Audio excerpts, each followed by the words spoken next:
Welcome to the Autonomy Unlimited AI Tools of the Week. This podcast brings you the latest AI tools and technology, hopefully in a way that's easy to understand. Either you're new to AI, you're curious about the world of technology, this show is here to be able to bring you in some insights, look over and check out some new AI tools, and be able to put them to use. Join us each week in a fascinating world of AI because this stuff is blowing up and there is no slowing down with the momentum of this stuff coming out. The genie is out of the bottle. And so I think it's best to learn how to use these tools so that liberty-minded individuals can put them to good use and provide good data back to the system, ideally to preserve individual freedom in the future. I got Otto with me today. He's going to be showing off some AI image generators. I'm excited to see that. But first off, I wanted to show kind of how I've been able to integrate AI tools into my day-to-day work. And so I wanted to start off for ChatGPT. I use that thing the most and just got this new update for it, or an upgraded tool to use with it. But came with a couple limitations. Normally, I use Brave for everything. They protect your privacy as a default, and so that's always my go-to. I've given up Chrome, I don't know, 2 years ago and really haven't touched it at all. But there was a new extension that I wanted to test out, and unfortunately, it's not available for Brave yet. I do have a Chrome tab open now on my computer. So this is where I'm leaving ChatGPT open so I can jump in there and use it. But this cool new plugin that's called voice control for ChatGPT. Again, only for Chrome right now, but it allows you to speak your questions into ChatGPT. Let's see if this works with Zoom. All right, ChatGPT, I need you to come up with an outline for selling an old car and then the steps to prepare buying a new car. Boom. Handy dandy. I'm not the fastest typist in the world, so being able to shortcut, being able to input your prompts into ChatGPT, and oftentimes I can articulate a lot better with my voice than I can with text, or at least it goes a lot quicker. And so this has been pretty handy with being able to shortcut prompts and inputting it, and then you can read it back to you. I think it's super annoying just because the voices aren't that great and it's slow, but this audio input is worth right now using Chrome again, which I thought I was walking away for forever. In the meantime, hopefully there'll be a Brave patch that can bring that over and I can let go of Chrome, but this is really speeding up my interaction and use of ChatGPT. Next, I want to showcase a new beta that I was just added into. This was announced a couple months ago. A few months ago, but Google, as we all know, is basically going to be vacuuming up all of the best ideas out there and integrating it into their systems. There's a lot of pros and cons. I still use a lot of Google Suite products. All my clients, most of my clients are also using Google products.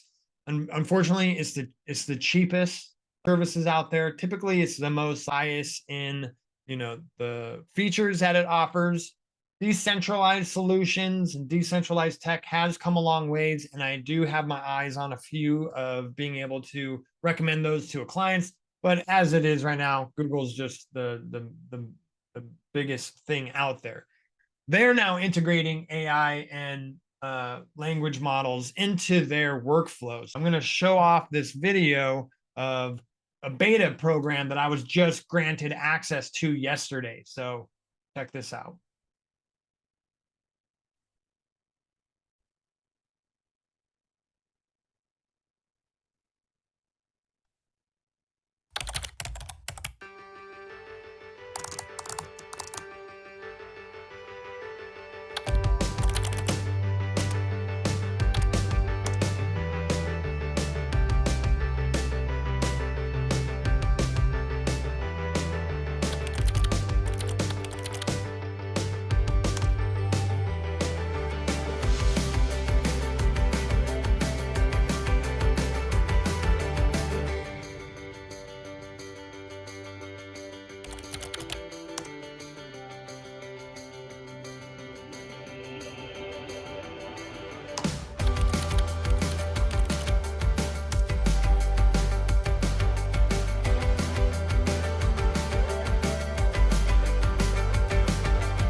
So I'd like to get your guys' feedback on what you saw. I personally have a ton of emails. I think I have 200 to 300 emails each day that I have to sort through and then respond to.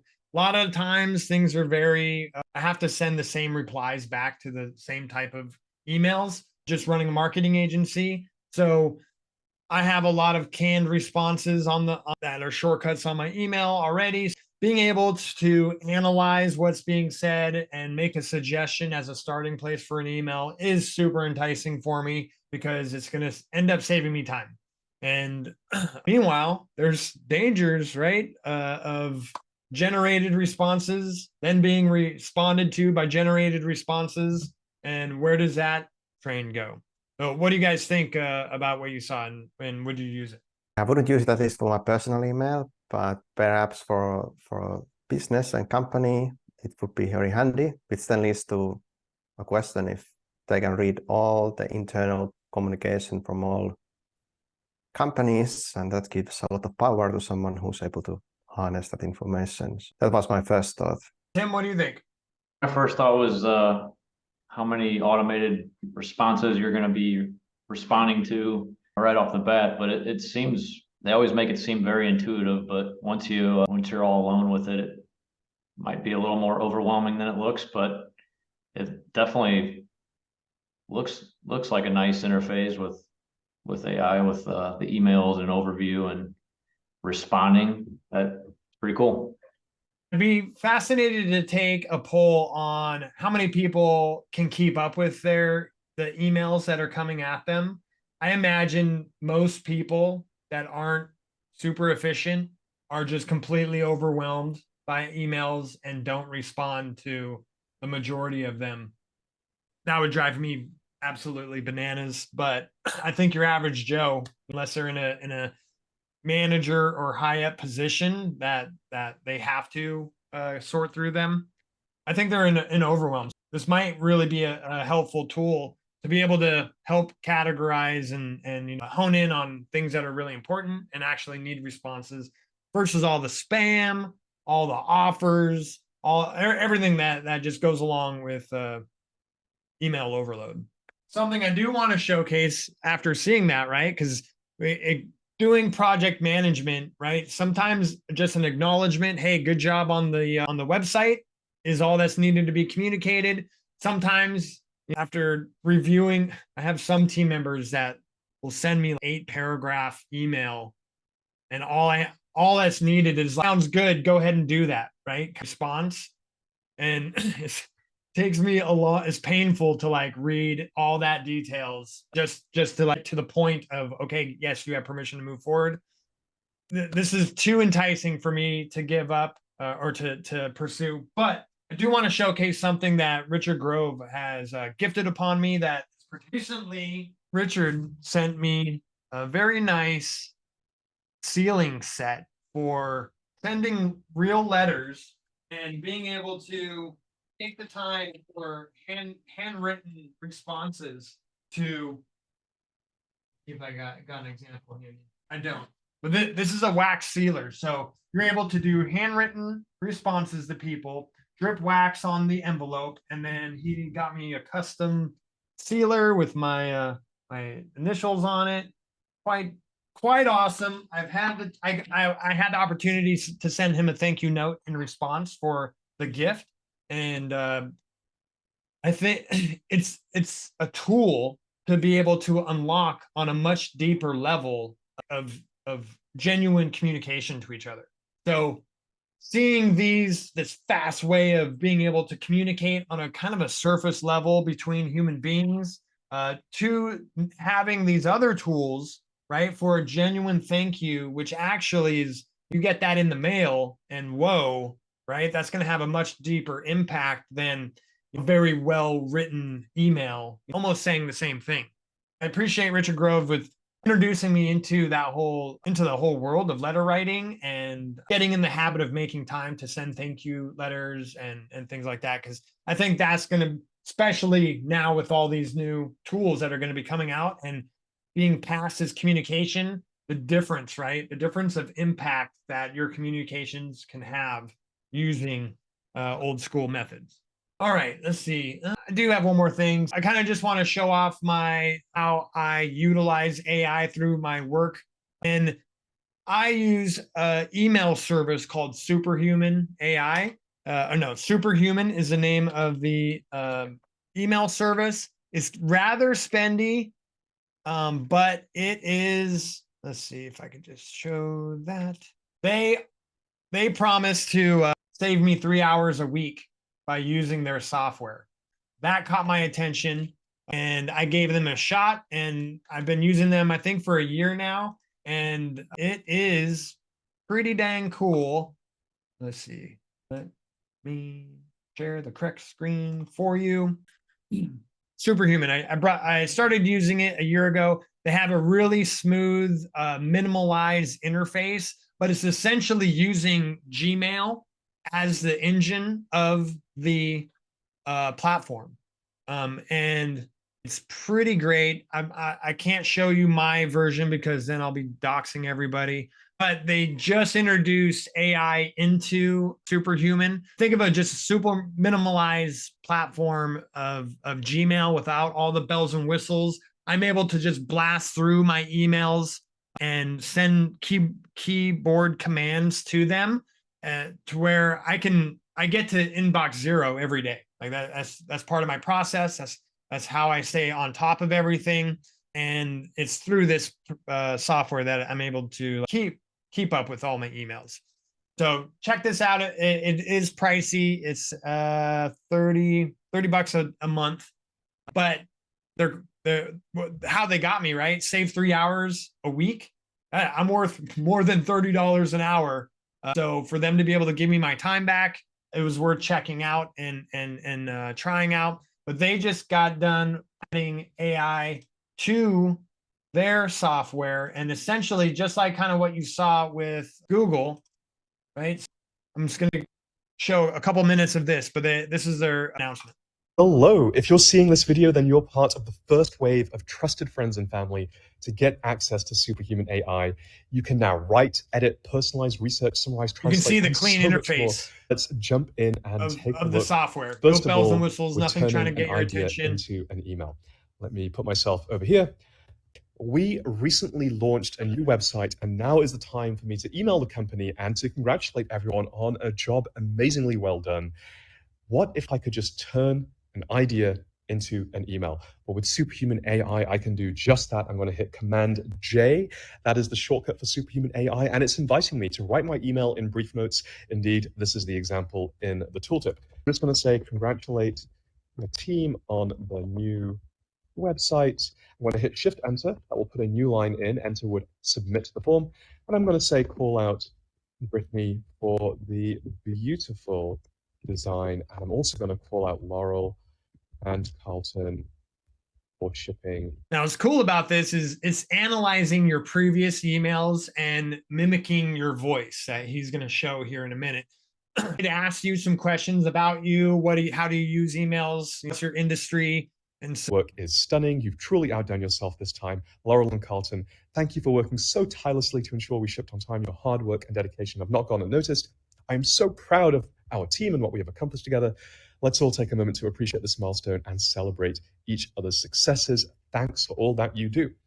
This is a near perfect email. It is actually written in my tone and voice. Superhuman AI is matching it to the emails I've previously written, and it is good to go. That is an email I would happily send.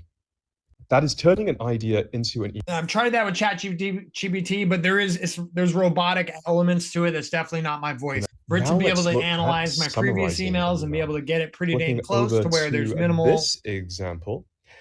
This is an email thread, a very long email thread with Harvard College Consulting, who would like to do a student research engagement with us.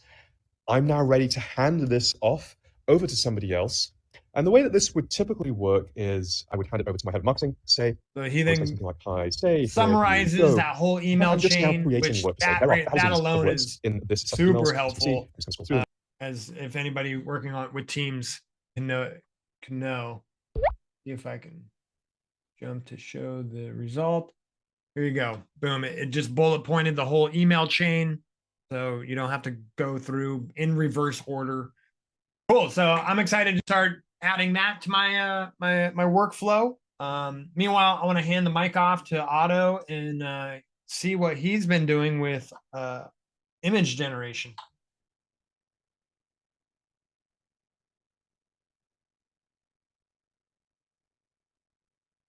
Thanks, Joshua. Yeah, indeed, I have been testing the image generation AI, and they just rolled out a new update a day ago. It's this Magic Prompt Magic version 3, and my impressions are pretty good on this tool. I believe it's the best one out there for creating images, and I've been testing it a lot, and I'm able to create basically anything, and it's all looking pretty good. I'm gonna be showing like 2 examples of what I have made with it, and here's some of the things you can tweak on the settings just to give you an idea. And they have this Magic Prompt version 2 and version 3 at the top that you can kind of choose, and each time it gives you a different type of image based on your prompt. And usually it's kind of a semi-random hit and miss. Sometimes I get a different result than others, and I just kind of keep trying out different settings and which works the best. But definitely this version 3, as I was able to try it, it gave me even more control on what I'm able to create, and it's more precise on the outcome that I was looking for when I gave it like a very detailed prompt on what to produce. But before I jump to the few examples I had, I'm also just pointing out that they have this canvas mode that is pretty powerful. This gives you even more control to produce the type of images that you need to make, and expand old images, change elements within an image, or create something new to the image. And this is a tool I'm looking to use when I produce graphics for my own website. And then here are the few renders I made. In this case, I asked it to make a book on a table, and on the book there's a mountain, and then putting the actual scene on the background, that's what's on the page of the book. And with this image, I was trying to illustrate that whatever we write down or imagine, we can create in the real world. So that was the inspiration behind the image. Then I made just some other pretty images from the sky. Then I tried like different styles just to kind of showcase what can be done. And Leonardo can zoom out now too, right? Yes, you can zoom out. And this is all free. This is all a free image generation tool. Yeah, it's free with some credits, but then I think this prompt version 3 and 2, they are not usable on the free version, so you need to pay to get them, to get the most powerful options. $10 a month. If I wish I had more time to play around with these image generation, because it's, man. Yeah, it's not much. You get like so much images made, like thousands of images with just $10 a month. It all depends on the settings you make. Some generations cost more than others. It depends on what you're making and how cool. high resolution it is. Yeah, that was the end of my presentation. Thanks, Otto. I'd love to see what you continue to create with that, because, man, that was a big upgrade. Because I've just real quick, I was trying to get an ad made for somebody breaking free of chains, and so this Latin woman breaking chains. Nothing that this was diffusion, Leonardo, and then I switched to Dream Shaper 5, and then none of these work, right? I'm trying to like somebody to break free from chains, and I just tried it with Dream Shaper. You can see the massive upgrade in quality that just took place. Oh man, look forward to playing around with that with all the time I save from using the AI on my emails.